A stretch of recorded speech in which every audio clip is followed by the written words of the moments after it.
All right, let's do it. Let me make sure. All right, y'all, let's get started. So Ezekiel 14, verse 1. So, the idolatry of Israel's leaders.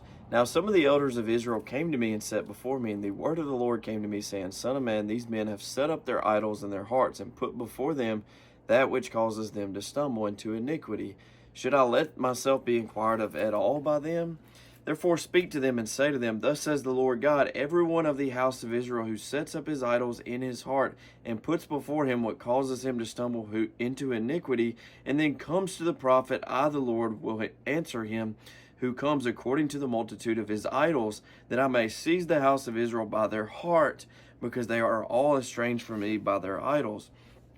Therefore say to the house of Israel, Thus says the Lord God, Repent, turn away from your idols, and turn your faces from all your abominations. For anyone of the house of Israel, or of the strangers who dwell in Israel, who separates himself from me, and sets up his idols in his heart, and puts before him what causes him to stumble into iniquity, then comes to a prophet to inquire of him concerning me, I the Lord will answer him by myself. I will set my face against that man, and make him a sign and a proverb, and I will cut him off from the midst of my people. Then you shall know that I am the Lord. And if the prophet is induced to speak anything, I the Lord have induced that prophet, and I will stretch out my hand against him, and destroy him from among my people Israel. And they shall bear their iniquity. The punishment of the prophet shall be the same as the punishment of the one who inquired, that the house of Israel may no longer stray from me, nor be profaned any more with all their transgressions, but that they may be my people, and I may be their God, says the Lord God. The word of the Lord came again to me, saying, Son of man, when a land sins against me by persistent unfaithfulness, I will stretch out my hand against it. I will cut off its supply of bread, send famine on it, and cut off man and beast from it. Even if these three men, Noah, Daniel, and Job, were in it, they would deliver only themselves by their unrighteousness, says the Lord God. If I cause wild beasts to pass through the land, and they empty it, make it so desolate that no man may pass through because of the beast, even though these three men were in it, as I live, says the Lord God, they would deliver neither sons nor daughters, only they would be delivered, and the land would be desolate.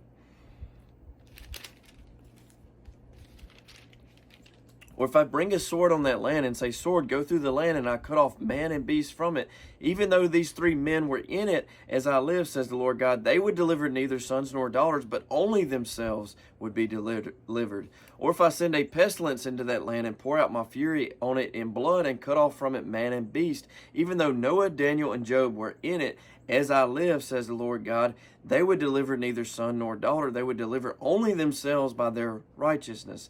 For thus says the Lord God, how much more it shall be when I send my 4 severe judgments on Jerusalem, the sword and famine and wild beast and pestilence, to cut off man and beast from it. Yet behold, there shall be left in it a remnant who will be brought out, both sons and daughters. Surely they will come out to you, and you will see their ways and their doings. Then you will be comforted concerning the disaster that I have brought upon Jerusalem, all that I have brought upon it. And they will comfort you when you see their ways and their doings, and you shall know that I have done nothing. Sorry, an alarm cut off the video there. So let me pick up where I was, and I'll just pick it back up in Ezekiel 14, verse 23. And they will comfort you when you see their ways and their doings, and you shall know that I have done nothing without cause, that I have done in it, says the Lord God. Ezekiel 15, yeah, an alarm went off, and I guess that just ends videos. I forgot I even set that alarm for 2:30, but anyway, oh well. I'll just combine the two videos into one, and bada bing, bada boom, voila.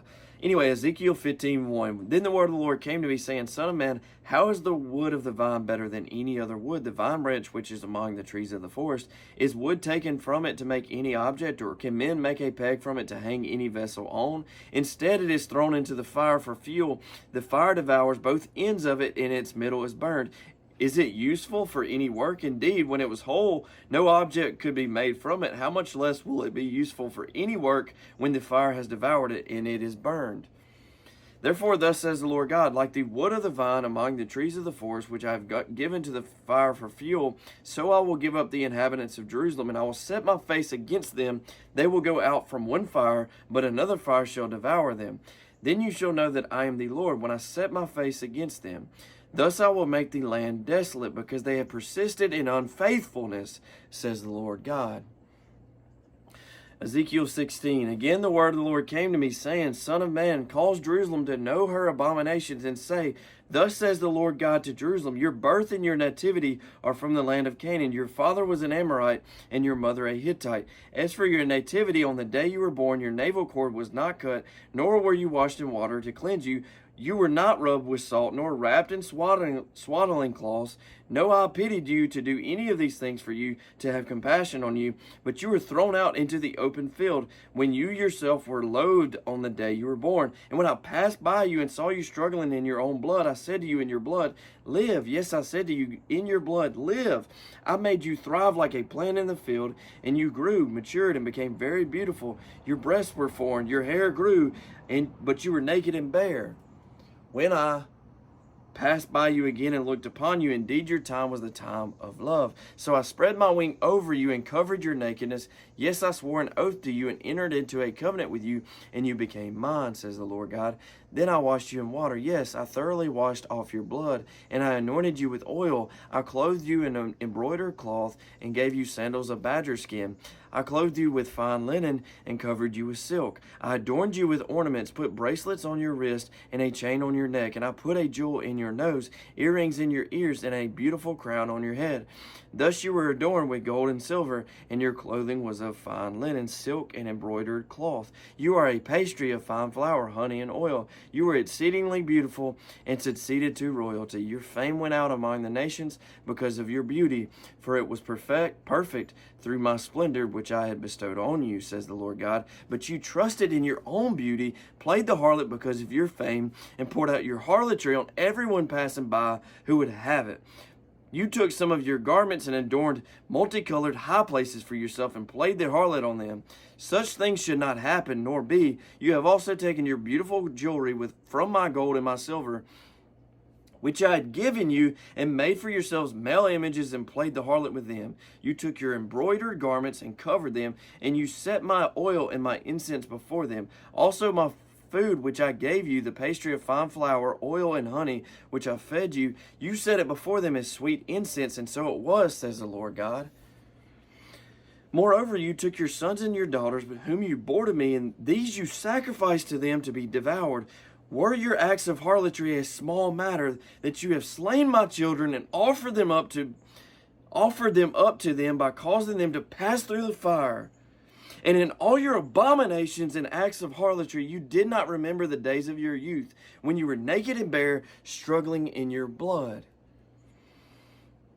Then it was so, after all your wickedness, woe to you, says the Lord God, that you also built for yourself a shrine and made a high place for yourself in every street. You built your high places at the head of every road and made your beauty to be abhorred. You offered yourself to everyone who passed by and multiplied your acts of harlotry. You also committed harlotry with the Egyptians, your very fleshly neighbors, and increased your acts of harlotry to provoke me to anger. Behold, therefore I stretched out my hand against you, diminished your allotment, and gave you up to the will of those who hate you, the daughters of the Philistines, who were ashamed of your lewd behavior.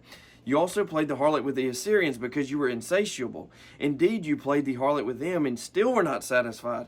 Moreover, you multiplied your acts of harlotry as far as the land of the traitor, Chaldea, and even then you were not satisfied. How degenerate is your heart, says the Lord God, seeing you do all these things, the deeds of a brazen harlot. You erected your shrine at the head of every road, and you built your high place in every street. Yet you were not like a harlot, because you scorned payment. You are an adulterous wife, who takes strangers instead of her husband. Men make payment to all harlots, but you made your payments to all your lovers, and hired them to come to you from all around for your harlotry. You were the opposite of other women in your harlotry, because no one solicited you to be a harlot, and that you gave payment, but no payment was given you. Therefore you are the opposite. Continuing on through 16 up into 17. Now then, O harlot, hear the word of the Lord. Thus says the Lord God, because your filthiness was poured out, and your nakedness uncovered, and your harlotry with your lovers, and with all your abominable idols, and because of the blood of your children which you gave to them, surely therefore I will gather all your lovers with whom you took pleasure, all those who you loved, and all those you hated. I will gather them from all around against you, and will uncover your nakedness to them, that they may see all your nakedness. And I will judge you as a woman who break wedlock or shed blood are judged. I will bring blood upon you in fury and jealousy. I will also give you into their hand, and they shall throw you down, and they shall throw down your shrines and break down your high places. They shall also strip you of your clothes, take your beautiful jewelry, and leave you naked and bare. They shall also bring up an assembly against you, and they shall stone you with stones and thrust you through with their swords. They shall burn your houses with fire and execute judgments on you in the sight of many women. I will make you cease playing the harlot, and you shall no longer hire lovers. So I will lay to rest my fury toward you, and my jealousy shall depart from you. I will be quiet and be angry no more, because you did not remember the days of your youth, but agitated me with all these things. Surely I will also recompense your deeds on your own head, says the Lord God, and you shall not commit lewdness in addition to all your abominations. Indeed, everyone who quotes Proverbs will use this proverb against you, like mother, like daughter. You are your mother's daughter, loathing husband and children, and you are the sisters of your sisters who loathe their husbands and children. Your mother was a Hittite, and your father was an Amorite. Your elder sister is Samaria, who dwells with her daughters to the north of you, and your younger sister who dwells to the south of you. Is Sodom her daughters? Is Sodom and her daughters? You did not walk in their ways, nor act according to their abominations. But as if that were too little, you became more corrupt than they in all your ways. As I live, says the Lord God, neither your sister Sodom nor her daughters have done as you and your daughters have done. Look, this was the iniquity of your sister Sodom. She and her daughter had pride, fullness of food, and abundance of idleness. Neither did she strengthen the hand of the poor and needy, and they were haughty and committed abomination before me. Therefore I took them away as I saw fit. Samaria did not commit half of your sins, but you have multiplied your abominations more than they, and have justified your sisters by all the abominations which you have done. You who judged your sisters bear your own shame also, because the sins which you committed were more abominable than theirs. They are more righteous than you. Yes, be disgraced also and bear your own shame, because you justified your sisters. When I bring back their captives, the captives of Sodom and her daughters, and the captives of Samaria and her daughters, then I will also bring back the captives of your captivity among them, that you may bear your own shame and be disgraced by all that you did when you comforted them. When your sister Sodom and her daughters return to their former state, and Samaria and her daughters return to their former state, then you and your daughters will return to your former state. For your sister Sodom was not a byword in your mouth in the days of your pride, before your wickedness was uncovered. It was like the time of the reproach of the daughters of Syria and all those around her, and all of the daughters of the Philistines who despise you everywhere. You have paid for your lewdness and your abomination, says the Lord. For thus says the Lord God, I will deal with you as you have done, who despise the oath by breaking the covenant. Nevertheless, I will remember my covenant with you in the days of your youth, and I will establish an everlasting covenant with you. Then you will remember your ways and be ashamed when you receive your older and your younger sisters, for I will give them to you for daughters, but not because of my covenant with you. And I will establish my covenant with you. Then you shall know that I am the Lord, that you may remember and be ashamed, and never open your mouth any more because of your shame, when I provide an atonement for all you have done, says the Lord God. Amen. All right. God bless. I hope you'll have a great rest of your day, and I will see y'all tomorrow for Ezekiel 17, where we'll pick back up.